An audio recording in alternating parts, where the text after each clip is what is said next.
Hello, everyone. I know that this is a big, busy news day, especially with the US strike against Iran. So I know there is a lot going on. Unfortunately, the existing war, the war in Ukraine, does not stop.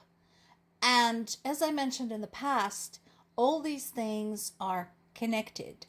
One of the things I'd like to point out before we dive into Ukraine is that this administration has already stated that they're willing to send American troops to Iran, and they understand that some of them may die. God only knows for what reason. Yeah, I know what you're going to say. Regime change. Yeah, because that worked so well in Afghanistan and Iraq. Because you know, right? The moment the U.S. troops are out of there, the Ayatollahs are going to come to power again unless people there are fully prepared to do something about this. You can't just flip a switch. But anyway, however, this is the same guy who said that the war in Ukraine is not something that he would consider becoming involved in, even though that is an outright invasion. We have proof, we have evidence, it's unprovoked, and it is in violation of the UN Charter. So, something to consider among other things. Okay, so what is going on? First things first, multiple news sources are reporting Sweden jamming a Russian drone near a French aircraft carrier. This was confirmed on Friday. And this is not the first one. And yeah, okay, I have no problem with jamming. Ukrainians use jamming too. This is fine. My question is that the only thing you're going to do? Or are you gonna start shooting this shit? This was in the waters between Denmark and Sweden. So again, take a look at where we have Russia and where we have Denmark and Sweden. We already know Sweden specifically has some volatile history with Russia. So this is no good. Of course, Kremlin is denying everything. That figures. No surprise there. Now, the question remains, was it a hostile drone, an armed drone? I would say probably not. Chances are it was a reconnaissance drone, something that carries cameras and has a direct link to the people who launched it, gathering information. In addition, there are continued concerns about Russia's interference in the politics of other countries. In this particular case, Denmark's intelligence service warned that somebody might try to sway voters in the general election on March 24th. And very likely that was going to be Russia because of Denmark's active and very vocal support of Ukraine. Again, those of us covering Russia's activities, including invasion of Ukraine, have been warning about this for years. We know Russia does that type of thing. We know they temper. We know they engaged in cyber terrorism. We know they have bot farms.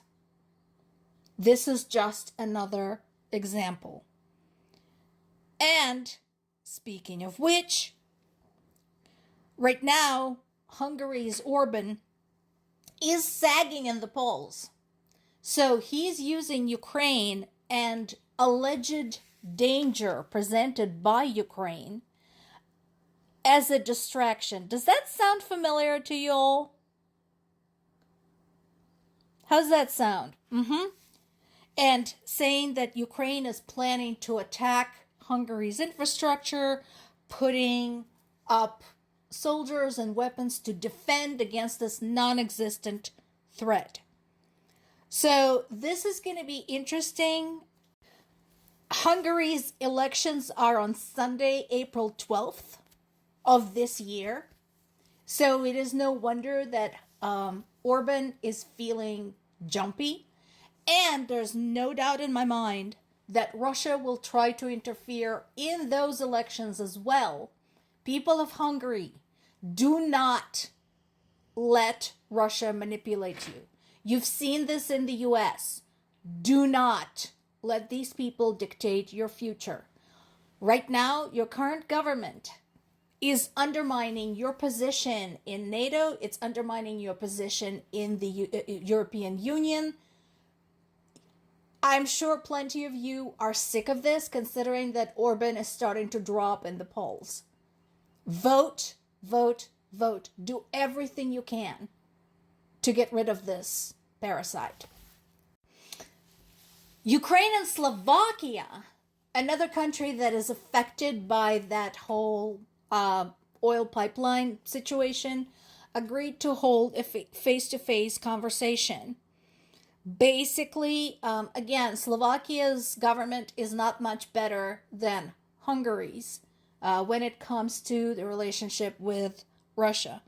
So I do agree with Zelensky and with other analysts who are saying this is blackmail. And the whole situation is bizarre. I described it yesterday.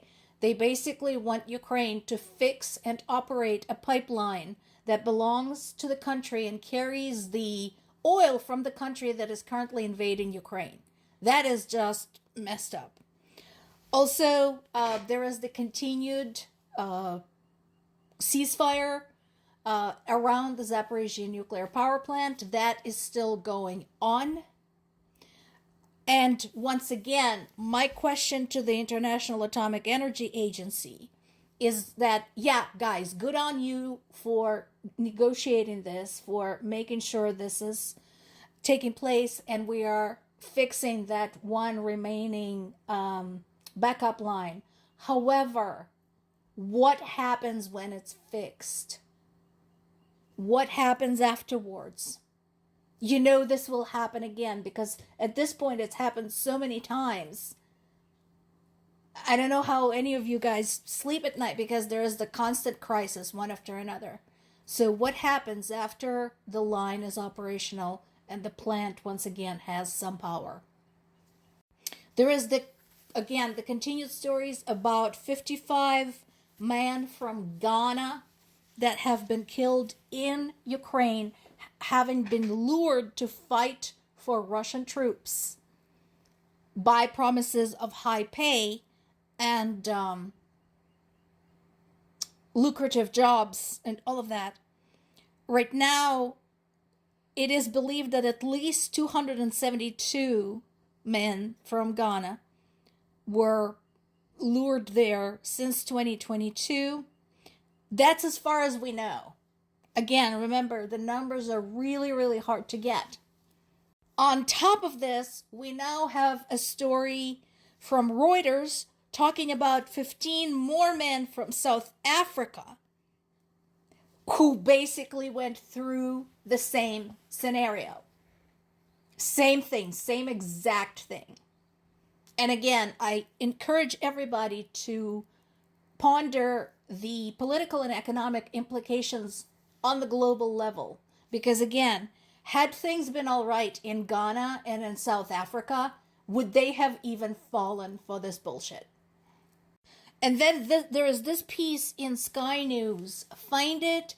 It's not just about a warning about Putin's potential escalations as he's getting more and more painted into the corner. There's also a poignant and heartbreaking story of a 14-year-old girl in Ukraine who basically is growing up under these conditions and what it's like to be a child at the time of war.